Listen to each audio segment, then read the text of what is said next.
morning. Welcome to the warehouse. Please stand as we get started this morning. We're going to start this morning singing about the reckless love of God. Y'all sing along with us.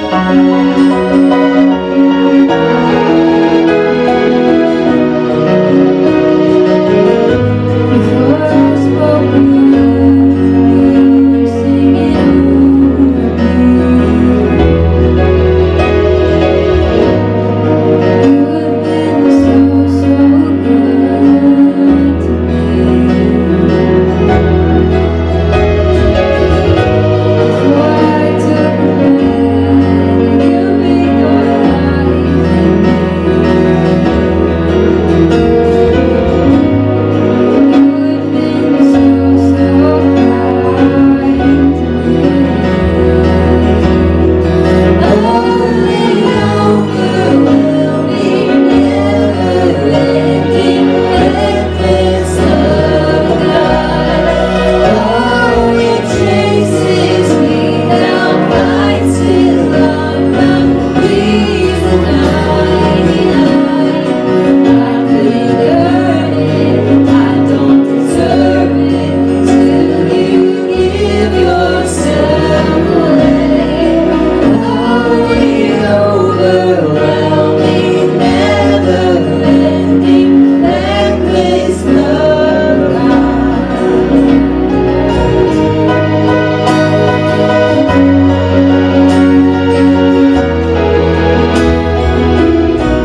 strong. My help is on the way.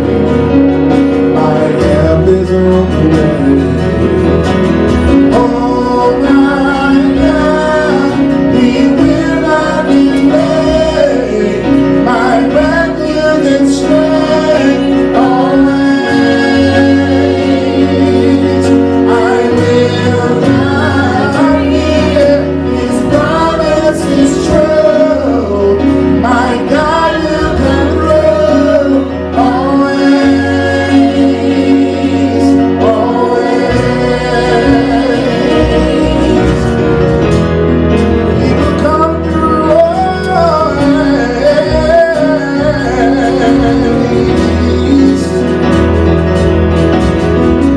I lift my eyes up, my help comes from the Lord.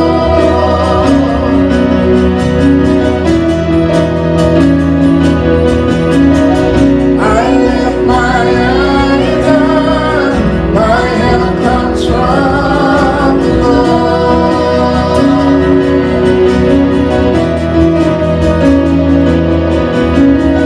I lift my eyes up, my help comes from the Lord.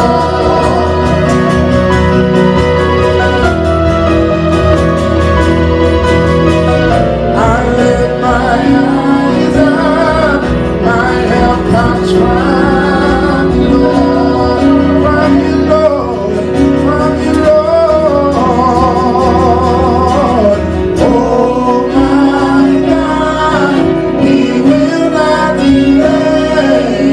My refuge and strength always. Oh, I will not fear. His promise is true. My God will come through always, always.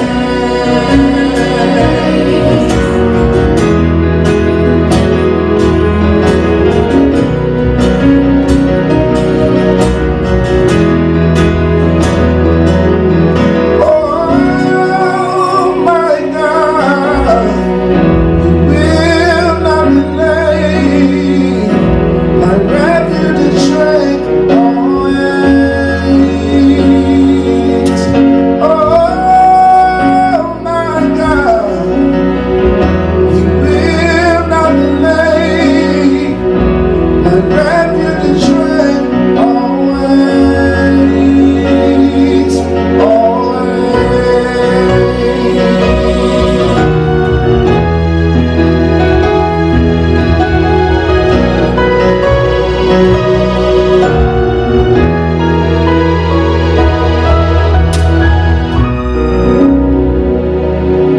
Okay, before you have a seat, we have several kinds of coffee this morning. You can check out and see who all's here and say hello. We'll be with you in a second.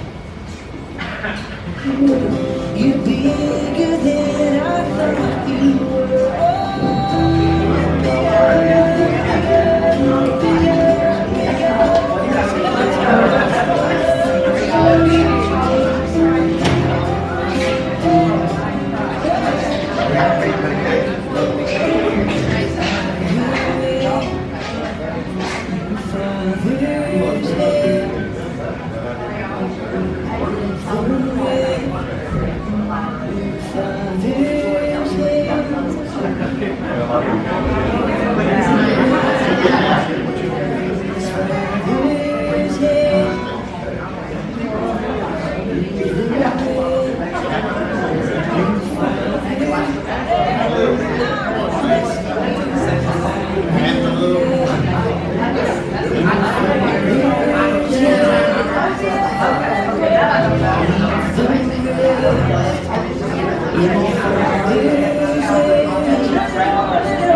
I'll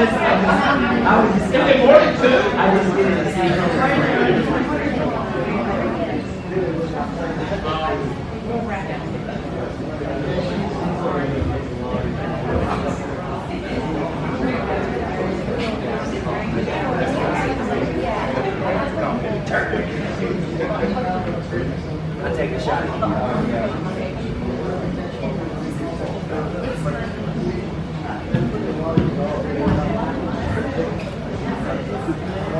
Okay, head back to your seats for me, please.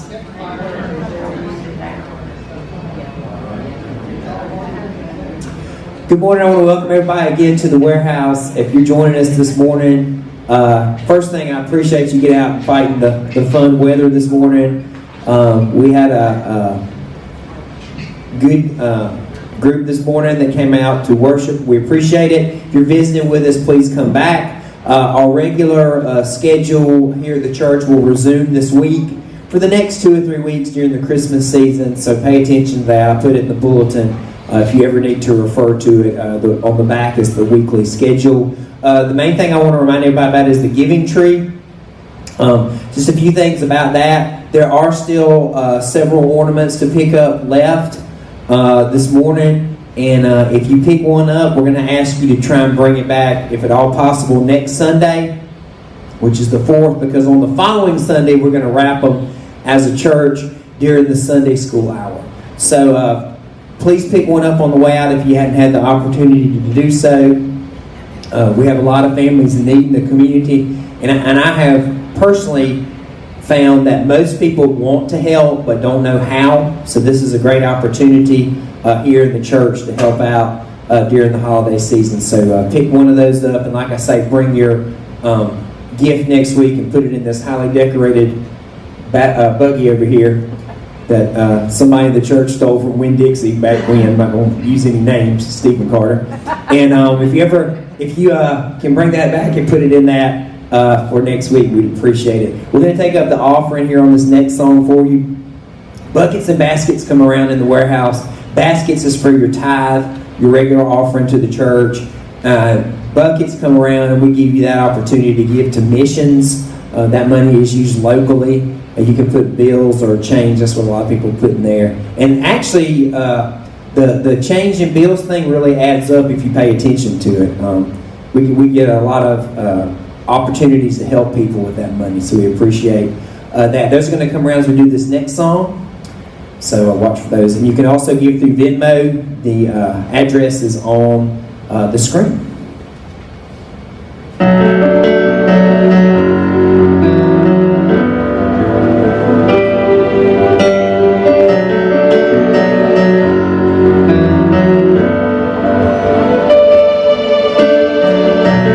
You are the source of life. I can't be left behind. No one else will do. And I will take hold of you. I need you, Jesus. 'Cause I need you, Jesus.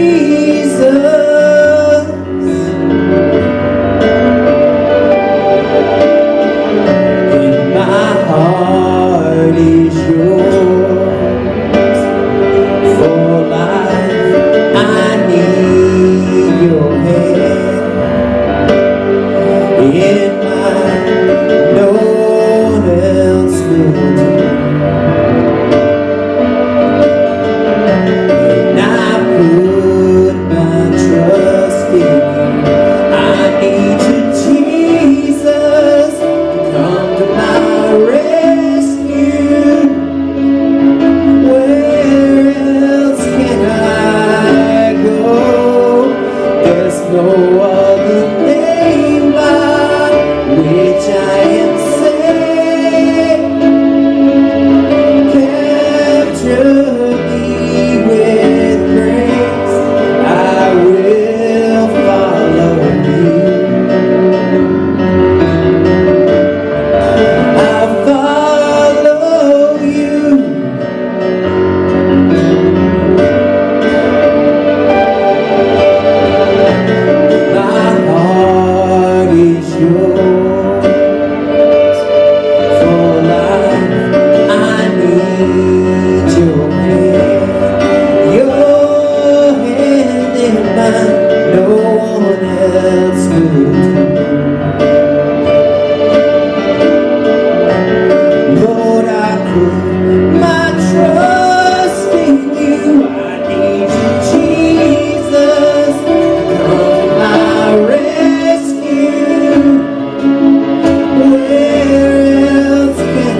I was growing up.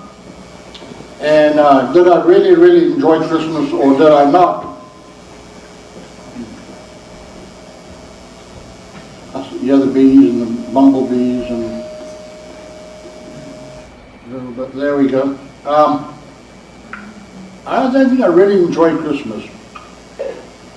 My family decided when we were growing up that we needed to get all our clothes during Christmas. How many of you get clothes for Christmas? Okay. No, I don't have trouble with that. We get our school clothes and our school uniform and our shoes and everything for Christmas and then our toy. Trouble I had was the way they divvied up the clothes. I had an aunt that always ended up buying my underwear. And she went to great pains and lengths to show everybody the underwear I would be wearing during Christmas. And I hated it to a nth degree.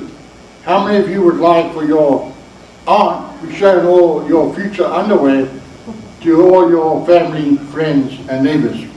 Okay. So I did not like that part of Christmas. Now, where we did have good Christmas was on Christmas Eve. We didn't go to church. We did barbecue, or what we call a braai. And we'd all sit around, make a big old fire, and burn meat. Any men over here can identify? And we would drink cold beverages and eat salad. And the kids would sit around the fire and the old folks would go inside and we would sing hymns to Nat King Cole and Jim Reeves. And then we would sleep and get presents. But before we got to that, there was a lot of preparation that went into getting ready for Christmas. How many of you are getting ready for Christmas?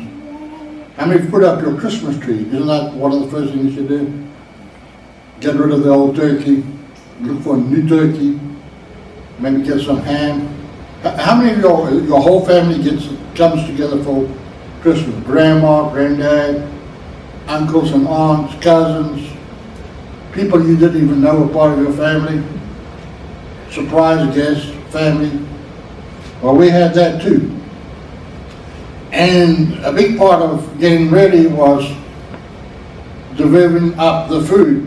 Now, in my family, we used to eat Cornish hens because our turkeys were drier than bone. If you think you can't make a dry turkey, ask my family, we would help you out big time. So nobody ever ate the turkey, and we always cooked one. So this morning, if you haven't gathered yet, we're going to talk about getting ready for Jesus or for Christmas.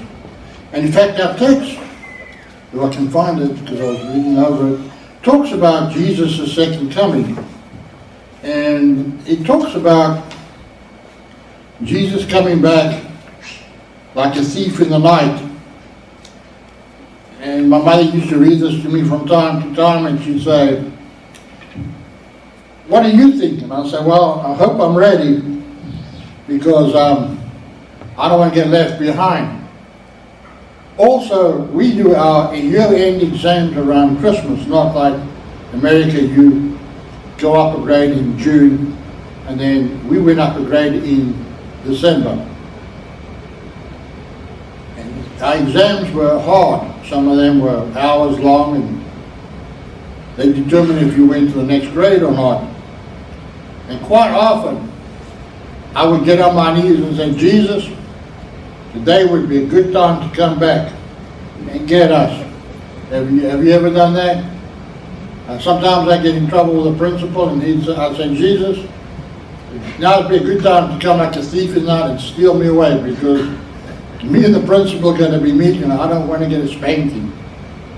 Anyway, so in Matthew's Gospel, chapter 24, verse 36, we are told that, but that but about that day and hour we know not.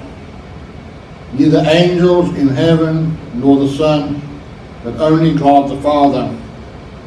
For as in the days of Noah there will be people coming and going, as in the days of the Son of Man. And for those days before the flood there will be eating and drinking and marrying and giving in marriage and weddings, and that's my add, just like in the days of Noah. And they knew nothing when the flood came and swept them away. And there will be the same when the Son of Man comes. There will be two sitting in the field, and one will be taken, the other left. Two more will be grinding corn, and one will be taken, the other left. So keep awake, therefore, for no one knows the hour when the Lord is coming in return. And that's pretty simple words as we prepare for Thanksgiving or for now Christmas, because I don't know about you, but none of us want to be left behind, as they say. None of us want to be that other person. And it's in the Bible, so how do you get ready? And I always wondered about that, because if you're a preacher, you know, we always told to keep a sermon in the back pocket. You know, everybody's told to be ready. And if you talk about football, anybody watching good football? Didn't Georgia win their game like 12-0? And Clemson got beat by a really good team for a change. Just saying, it's my team. But they had to be ready. I mean, you don't just walk onto a football field and start playing good football. They had to be prepared. They had to be ready. And if you want to do well in life, you need to prepare. One of the ideas behind college is it prepares you for a good career. It prepares you for life, hopefully. So how do you get ready? Well, for being a good preacher, you try and learn something about the Bible, and you try and learn something about public speaking, and you try and have a message that will be meaningful and helpful.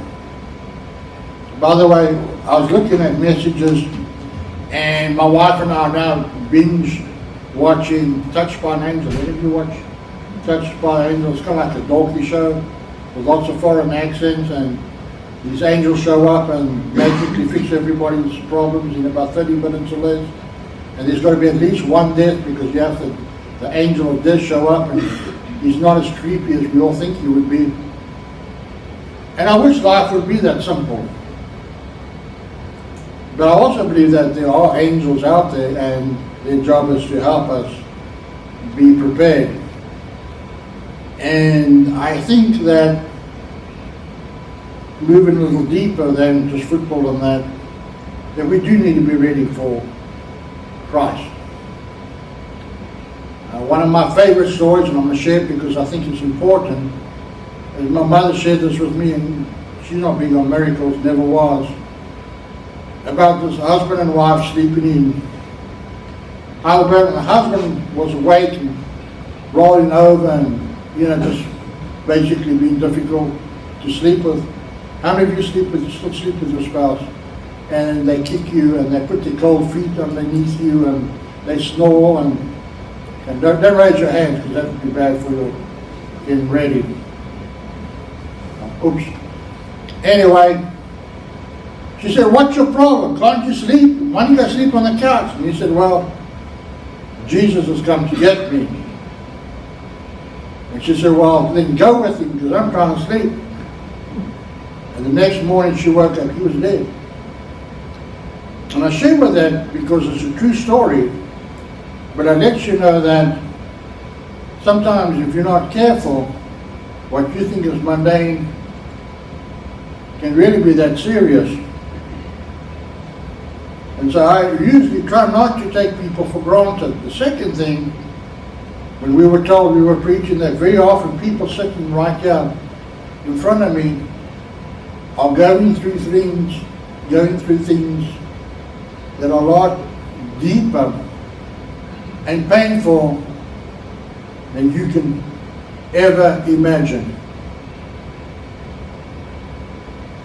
Some of it might be financial. Some of them might be relational, husband and wife divorce, or angry or fighting all the time. Some of it could be children not doing what they're supposed to do. It could be your business. We have no clue when we get up on Sunday mornings to preach. Now, some preachers believe they have a special word from God and they get to see what's going on in everybody's lives. And they might get a little bit of a prophecy, but I kind of find that suspect. So how do we share a message to that kind of people to be ready for Christmas? Number one. Last week I talked about forgiveness, but I'm going to try and stop before I get to that again. Number one, I want you to write it on your soul. You have to have a personal relationship with Jesus. To truly be ready for Christmas, you've got to make friends with God. Till you do that, the rest of what I say today will not make a lot of sense. I'm not saying you can't be angry with God. I'm not saying you can't have an argument with God, but He's got to be close enough to you that you can still talk to Him. Or if you're being really liberal, one of my favorite books is The Shack. Fellow loses his daughter to awful circumstances, and he finally gets around and goes and talks to God about what was going on in his life. Some people call that being born again. I don't know what you would call it for your life, but number one, you need to make Jesus your friend. He needs to be a brother or sister that sticks closer to you than anything you can have in your life. The second word being is your quality of readiness to meet God. Jesus said, "Suffer the little children to come unto me, for such is the kingdom of God."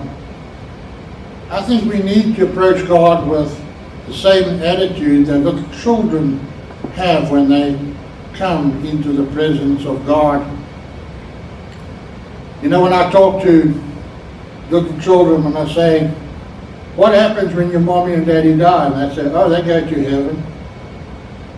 And I say, "Well, what happens if you die?" "Oh, we get to go to heaven." You know, sometimes our lives become so complicated and our lives become so sophisticated and we become so educated that we forget that truly to be in relationship with God, we have to be like little children and accept some of the facts of life like they do. One of my favorite stories is about a little girl that was drawing pictures, and the teacher went over and said, "What you drawing?" And the person said, "God." And the teacher said, "Well, nobody knows what God looks like." And the little girl said, "Yeah, but they will once I finish my drawing."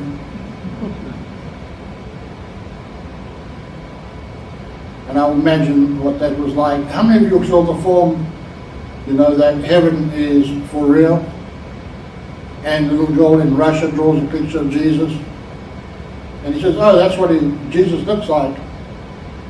When I put up my nativity sets on Saturday, I noticed that every one of the artists had a different looking Jesus. And if you go look at them sometime today, they're in the Flesh Hall and the library and a couple of other places. You'll see we have a Native American Jesus. We have a little African Jesus. I'm not sure if we brought the Eskimo Jesus over, but we have an Eskimo Jesus. We have a Jesus with that came from coconuts. We have a blonde-haired Jesus. And I don't think Jesus looked like most of those people. In fact, I think most times Jesus really looked like an Asian or somebody from middle of the Israel, maybe Arabic or something to that effect, or dark skin. Maybe not African, but dark skin nonetheless, with rich curly hair that you will find from that area. The third thing I think you need to have to prepare for Jesus is the work we do for Him, the quality of work we do for Him. To do what we do to the best of our ability for Him. I'm not sure whether it's Bishop or DS, they said, you know, if you really want to be ready, and you really want to worship God, our actions are louder than our words. And he suggested, and I've memorized them, as number one, when you're doing something for Jesus, do no harm. Do no harm. I can't tell you how many pastors I've met in my life that have done harm. They cheated with their secretaries. They've stolen out of the coffers at the church. They've not been willing to work with the deacon board, or in our church with the administrative board. And they've split the church. There's been my way or the highway. And as a pastor that's followed some of them, or been with other pastors who've taken care of them, the harm that is done is just irreconcilable sometimes. Even as children of God, we can do harm. And I would suggest, you know, when we do something for Jesus, we need to decide, are we doing harm or are we doing good? The second thing, if we do no harm, the second one is pretty easy. Do good. One of my favorite preachers, John Wesley, said, do all the good you can in all the places you can, all the time you can, and when you're done, leave. Don't keep coming back, because you'll become like stinky fish. But do good. Sometimes it's as easy as just smiling at someone. You know, it's easier to smile than frown. Sometimes it's just saying a positive word to somebody. Sometimes it's just sitting with somebody that's lonely. Sometimes it's sharing a meal. Sometimes it's just going over and saying, you know, can I have lunch with you? If you're looking for something a bit more sophisticated, I suggest a giving tree. And then our fancy basket that was borrowed on a non-return basis, and share it. My daughter chose out something. We're supposed to buy a bunch of food. We're not quite sure how we're supposed to do that because we don't want to go rotten, but we're going to work it out. But that's what we're going to do. When I was younger in our church, we used to have a food bank and we used to feed. And for Thanksgiving and Christmas, we would go to a homeless shelter and spend part of that time giving food to other people. It's amazing what you can teach your children when you give them a soup label and make them give food to people less fortunate than themselves. That gift you give that child will be bigger than any four-wheeler, any horse, any new car that they possibly can have. Because you're teaching children the concept that it's more blessed to give than to receive. The fourth and my final one is, if we really want to be ready to meet Jesus and see God face to face, you need to take on the values of God. Some people call them the ordinances, but I just put them down to two things. I don't want to make it complicated. And I think 99% of the Bible, this is where it's at. It's easy to say, but I promise you it's one of the hardest things to do. And that's to love God with all your heart and all your mind and all your soul. If you can do that, you'll have an awesome Christmas. Maybe take a little bit of time and write a letter to God, tell Him how great you are, or do some of the things in the name of God. But the second part is you can't love God until you love His people. And God says you need to love your neighbor as yourself. That starts out as that you actually have to love yourself. You have to see yourself as a beautifully created creature. And that God made you just the way He wants you. Blonde hair, blue eyes, brown eyes, all your warts, all your crinkles in your face, and the older you get, the more you get. All your sagging, all your arthritis. Everything just the way you are. God loves you for that. And He wants you to love yourself in the same way. Warts and all. When you've learned to love yourself, you will then be able to love your neighbor. If you want to have a successful relationship, you've got to love yourself before you can love the significant other. You have to be comfortable with who you are before you can be comfortable with somebody else in your life. I think the greatest gift we can give one another in church is to love God with all our heart, all our mind, and all our soul. And then to love our neighbors as ourselves. And in churches that can be hard sometimes because people forget. People hurt. People have differences of opinion. And sometimes our opinions clash. But if we really love them, we'll accept them with their strange ideas and all. I come from a completely different culture. I had to learn to live in America. I had to learn to live in a country where they don't know how to drink hot tea. I had to learn to live in a country that doesn't know how to use a knife and fork, where they just give you a fork and then tell you to cut your meat. I had to learn to live in a country below the Mason-Dixon line, where you don't see yourselves as Yankees unless the rest of the world does, but you don't. Nobody gave us the memo in the rest of the world. I had to learn that you all is correct English in the South, and you dare not correct your English teacher by telling them it's not you all, it's all of you, because you will fail. Same. Not that it happened to me. There was a lot I had to learn coming to this country. There was a lot I had to learn as a pastor.